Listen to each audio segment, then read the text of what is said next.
Welcome to the best football show. I am Brian Baldinger. I'm your host. We're here nearly every single day, and you can find all of my breakdowns.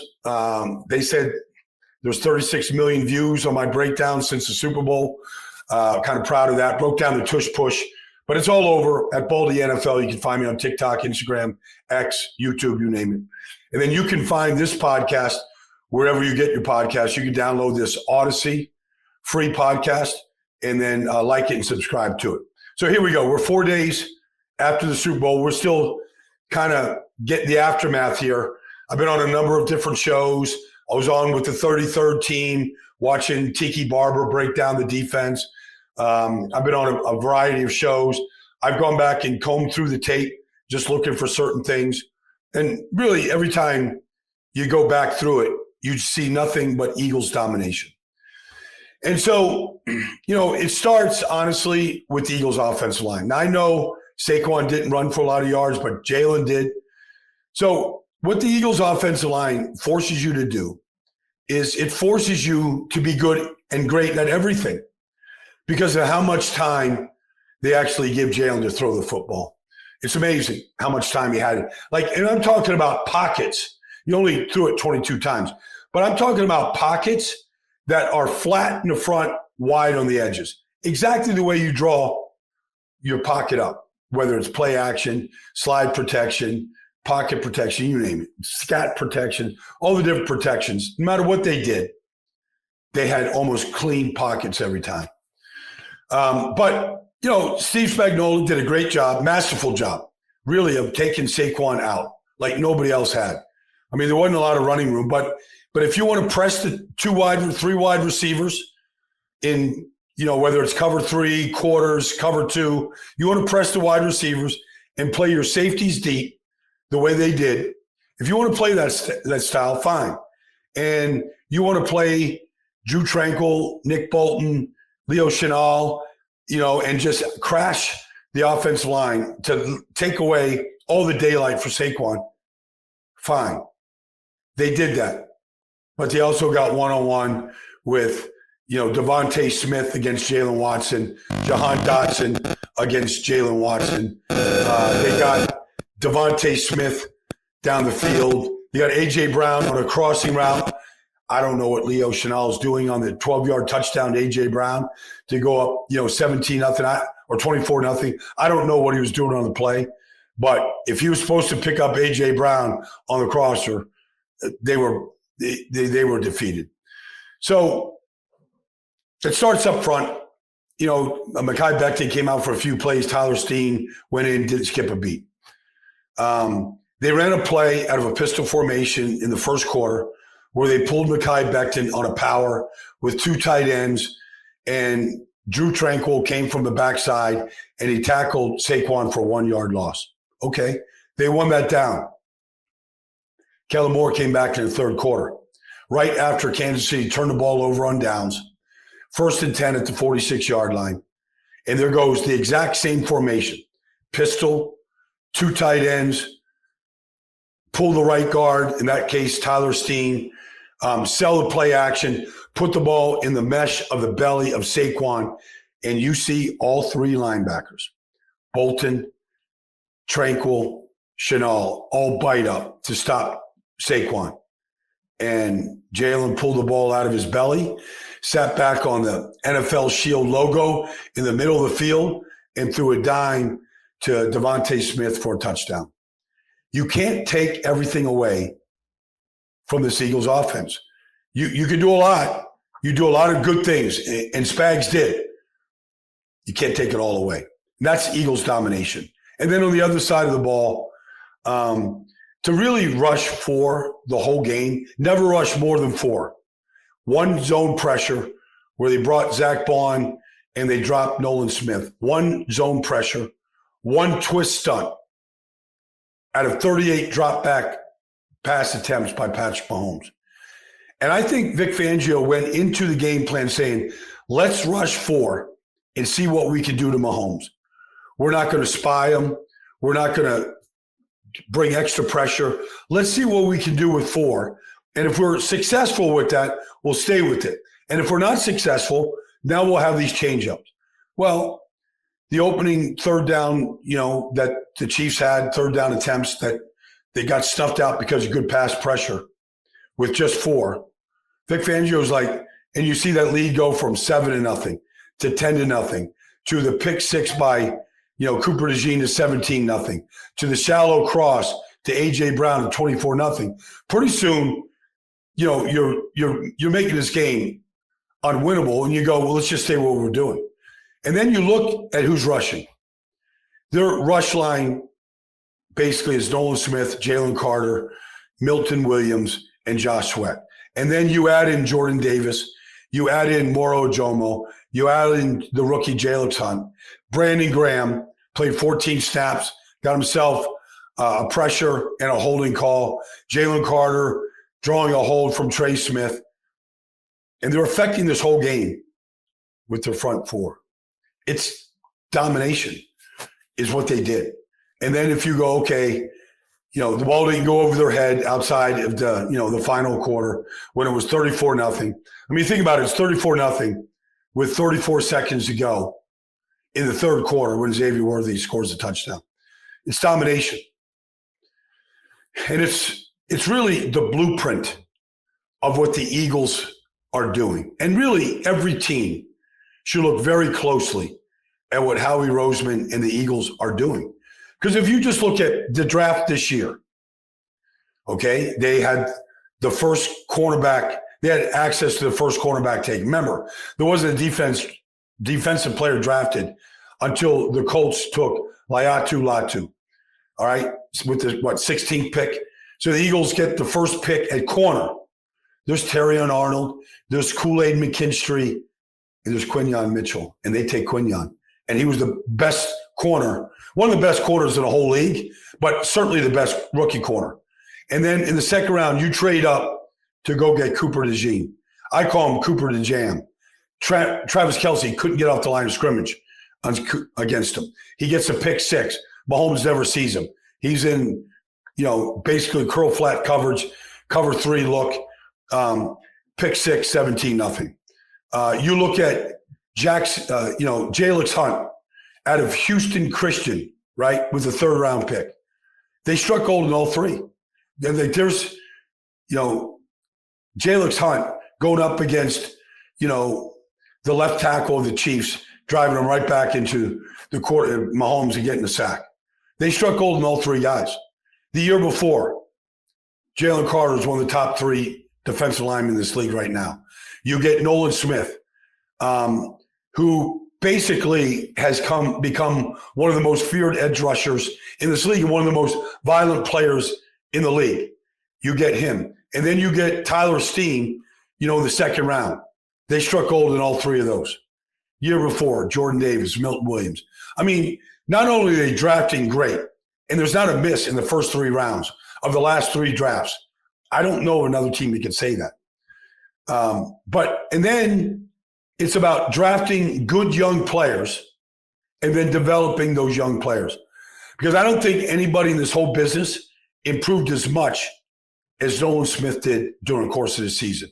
He went from being what people were saying was a first-round bust last year, where he didn't make much of an dent, them signing Bryce Huff to a $51 million contract and figuring out that he really doesn't fit Vic Fangio's defense, to getting Nolan Smith on the field, to watching Nolan Smith practice, pregame warm-up work.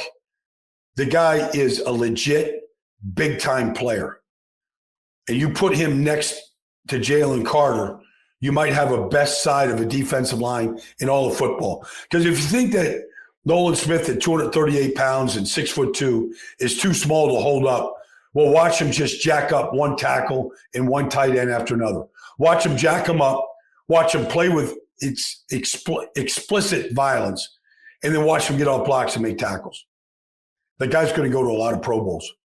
Like, he's a Pro Bowl caliber player right now. So that's the blueprint. Is you work the draft, you get these picks, you strike on these picks, and you develop these players, and they become the core of your team. And then you go, okay, with the money that we have or the money we can create, we'll go take Saquon. We believe in running backs. We believe in an elite running back. We'll go get Zach Bond, and we'll go, okay, we think he was a good player coming out of Wisconsin. We don't believe the New Orleans Saints used him properly, but we have a plan for Zach Bond. We're going to sign him. Well, we had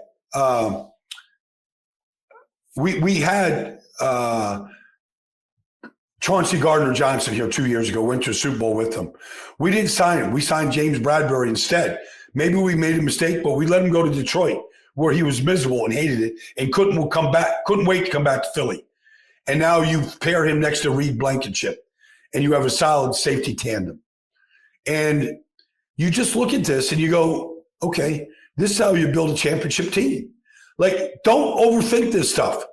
Get as many high draft picks in the first 3 rounds as you can. Do your homework.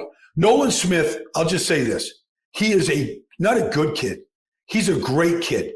He's a great kid that loves the game. Now, you can look at Georgia players, Jalen Carter, Trayvon Walker. None of them had great production under Kirby Smart. But Kirby's like, we're just going to play. We got 5-star recruits. We're getting them on the field. We're going to rotate them through. Well, if you're rotating for 15 games in college football, winning 2 natties, the guys aren't going to get big numbers. They're not going to have big sack numbers. They're not on the field enough. But look at that kid that Nolan Smith is. Look at the work ethic. Look at the way that he plays the game. Like, that's what, championship football looks like. But let's say this. I hear this chatter that Kansas City is done. They're washed. Like, this is the zenith of the Kansas City Chiefs. Let me explain to you what Brett Veach and Andy Reid are already doing and what Pat Mahomes said after the game. He basically said, this is one of the worst days of my life. I'm never going to forget this loss. I'm going to be driven by this. That's the Kansas City Chiefs. That's who they are. So when they lost to the Tampa Bay Buccaneers 4 years ago to Tom Brady, and the offensive line wasn't very good, they went out and traded for Orlando Brown Jr. They went out and signed their left guard, in free agency from the New England Patriots. They went out and drafted Creed Humphrey in the 2nd round. They went out and drafted Trey Smith in the 6th round. And he was off almost everybody's boards in the draft that year because he had blood clots that were a legitimate concern at Tennessee. Well, him and Creed and Trey, they played every game together for 4 years. They fixed their offense line in 1 year. So if you're picking at the 31st or the 32nd pick in the 1st round, you're not getting the elite offensive tackles that it takes to get those guys. Lane Johnson was the 4th pick. Trent Williams was the 4th pick. You're not in a position to draft those guys. But you could see them going after Ronnie Stanley in Baltimore. You go after them getting a veteran left tackle so that you can then put, put your interior together. Again, look, the Chiefs got Orlando Brown in free agency. They got Juwan Taylor in free agency. They don't pick high enough to get the elite guys. But they're going to get themselves a left tackle, put their left guard back in place.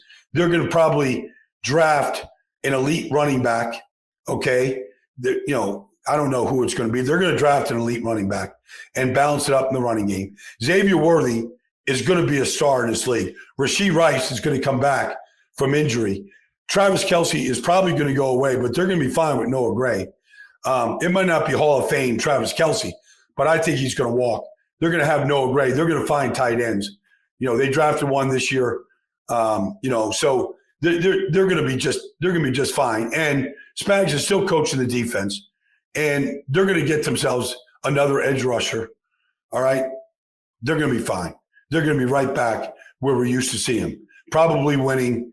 I don't know if they're going to go to their 9th straight AFC Championship game, but they're going to be the team to beat in the AFC West, where they've won, 9 straight division titles. So I think Kansas City's going to be just fine. And then I just want to finish this here by talking about Jalen Hurts, the MVP of the Super Bowl. Jalen Hurts, when he came out of Oklahoma in 2020, he was the 53rd pick in the draft. The Eagles had the 53rd pick that year.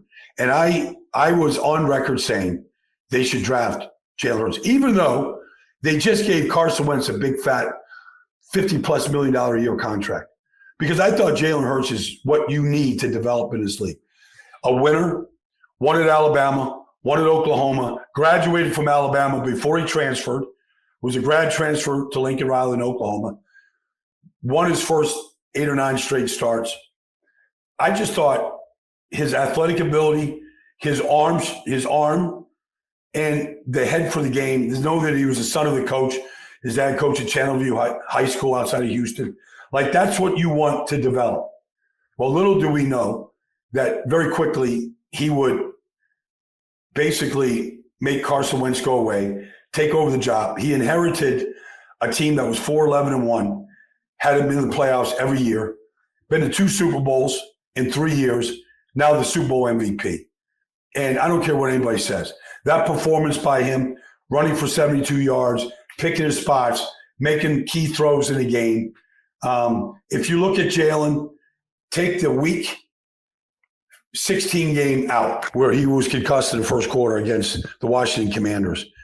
Jalen Hurts went 14-0, including the Super Bowl championship. He turned the ball over a total in those 14 wins of 3 times, including the 1 interception by Brian Cook in the Super Bowl, which was down the 2-yard line, which was as good as a punt. The guy takes care of the football.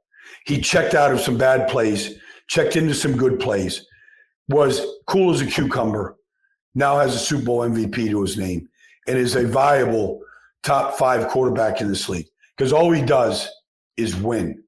I think he's won 37 of his last 50 starts, and he's been to 2 Super Bowls, and he's won in the postseason. So Jalen Hurts doesn't have to apologize to anybody. There's a lot of chatter out there that he's just a product of a system, a lot of yada, yada, yada. Well, okay, the system is the Eagles know how to build a team, and they know how to surround their franchise quarterback where they pay $55 million a year to him with elite players. So do that. You're these teams out there, 5, 6 teams in the top 10 need quarterbacks. Get yourself a quarterback. Don't be afraid to reach into the 2nd or 3rd round. But find that guy that loves the game, that is a true champion, that is a natural-born leader the way Jalen is.